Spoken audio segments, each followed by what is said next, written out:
मरचू जंगल से लकड़ियां काटकर बाजार में बेचने गया, लेकिन उसे लकड़ियों के अच्छे दाम नहीं मिले। इस पर मरचू ने कहा, अरे भैया, इतने कम पैसे? इन पैसों में तो 2 वक्त का खाना भी नहीं मिलेगा। आप मुझे बहुत ही कम पैसे देते हैं।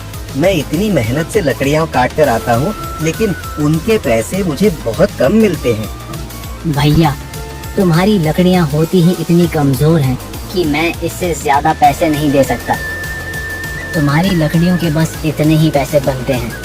अरे भैया, कुछ ज्यादा कर दो ना। वो क्या है ना कि इन पैसों का तो कुछ भी नहीं आता। मैं अपनी जिंदगी कैसे गुजारूंगा?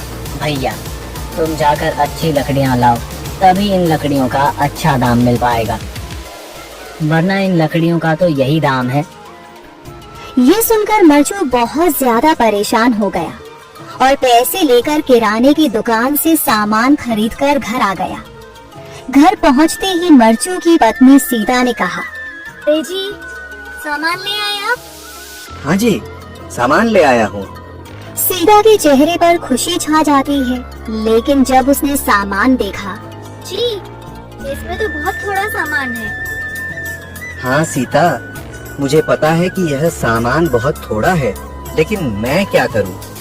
मेरे पास जितने पैसे थे, मैं उतने का ही सामान लेकर आ गया हूँ। इस तरह हमारा गुजारा कैसे हो पाएगा जी? आपको तो पता ही है कि हम कितनी मुश्किलों से गुजारा करते हैं। हाँ हाँ, मुझे पता है, लेकिन मैं कर भी क्या सकता हूँ?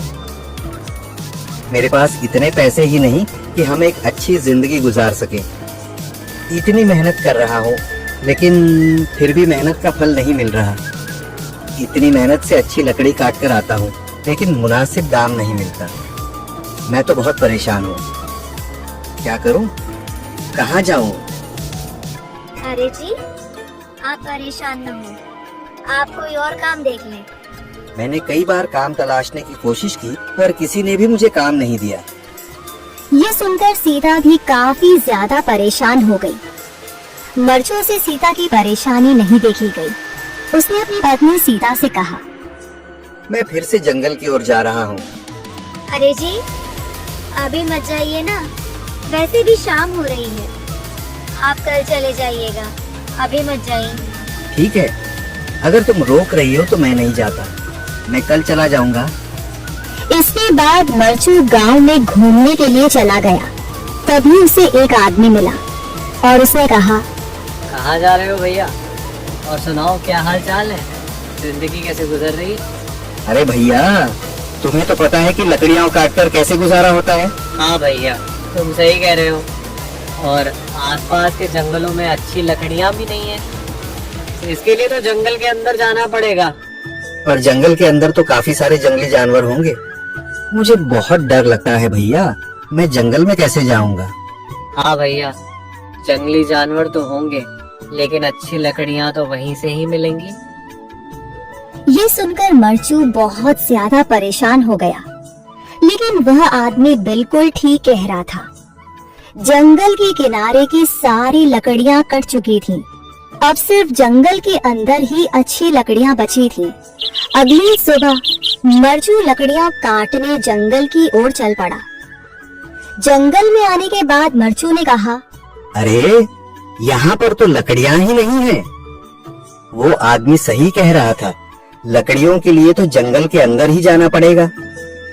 और जंगल के अंदर जाना क्या सही रहेगा? मुझे तो बहुत डर लग रहा है, क्योंकि वहाँ पर तो काफी सारे जंगली जानवर होंगे जो खतरनाक होंगे। अगर आज मैं जंगल के अंदर नहीं गया तो मैं आज घर पैसे लेकर नहीं जा सकूंगा, और फिर जब पैसे नहीं होंगे तो गुजारा कैसे होगा? मरचू जंगल के बाहर खड़ा सोचता ही रहा और फिर उसने सोचा, अरे, यहाँ पर भी कोई मजबूत पेड़ दिखाई नहीं दे रहा जिससे मैं लकड़ियाँ काटकर घर ले जा सकूं। लगता है और अंदर जाना पड़ेगा। यही सोचकर मरचू जंगल के अंदर चला गया। अंदर जाने के बाद उसने इधर उधर पेड़ देखे, पर उसे कोई भी अच्छा पेड़ दिखाई नहीं दिया। यह सोचकर मरचू जंगल के और अंदर चला आया।